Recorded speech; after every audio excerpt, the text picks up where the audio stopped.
అన్ని రకాల కల్చర్లు ఒక సింగరేణి ప్రాంతాల్లో ఉంటాయి వస్తాయి. ఉంటాయి, ఎందుకంటే ఉంటాయి. ఆంధ్ర నుంచి వచ్చిన వాళ్ళు ఉంటారు, అవును. నార్త్ నుంచి వచ్చిన వాళ్ళు ఉంటారు, ఆ లోకల్లో ఉన్న పలు జిల్లాల నుంచి వచ్చిన వాళ్ళు ఉంటారు. అన్ని కలగలిసినటువంటి అన్ని కల్చర్స్ ఉంటాయి కాబట్టి కొంత ఎక్కువ నేర్చుకునే అవకాశం ఉంటుంది ఉంటది. మళ్ళీ నాకు మళ్ళీ మిషన్ ఏంటంటే మినీ ఇండియా ఉంటది అక్కడ. అవును. ఎందుకంటే ఎఫ్సిఐ ఉన్నది, అవును, ఎన్టీపీసీ ఉన్నది. NTPC ఉంది. అట్లా దాని వల్ల నేను ఏమంటే నా ఫ్రెండ్ సుధాకర్ అని ఒకడు ఉంటాడు.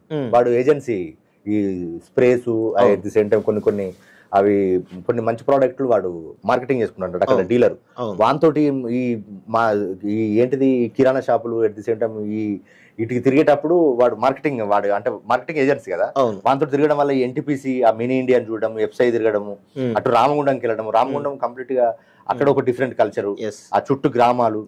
వాటితో పాటు గొప్ప విషయం ఏంటంటే మనకు సింగరేణి కార్మికులంతా ఆ సింగరేణి చుట్టూ ఉన్న పల్లెల నుంచి వచ్చారు కదా. అట్లా మన నెగిటివ్ ప్లేస్ చల్లూరు, జమ్మికుంట, ఇప్పుడు వినయంక మండలం చల్లూరు. అక్కడ మేము ఇప్పుడు ఈ సింగరేణిలో బతికినా గానీ అక్కడికి మేము ప్రతి పండుగకి కావచ్చు, ప్రతి మా పెద్ద కుటుంబాలు ఉంటాయి కదా, ఆ కుటుంబాలలో పెళ్లిలకు కావచ్చు. తెలంగాణలో మనం ఎక్కడున్నా గానీ పండుగలకి, దీపాలకు నోములు అంటాము, దసరాకి బతుకమ్మ అంటాము, ఖచ్చితంగా పోవాల్సిన పరిస్థితి ఉంటుంది. అట్లా మళ్ళీ ఎట్ ది సేమ్ టైం మాకు ల్యాండ్స్ కూడా అక్కడే ఉంటాయి.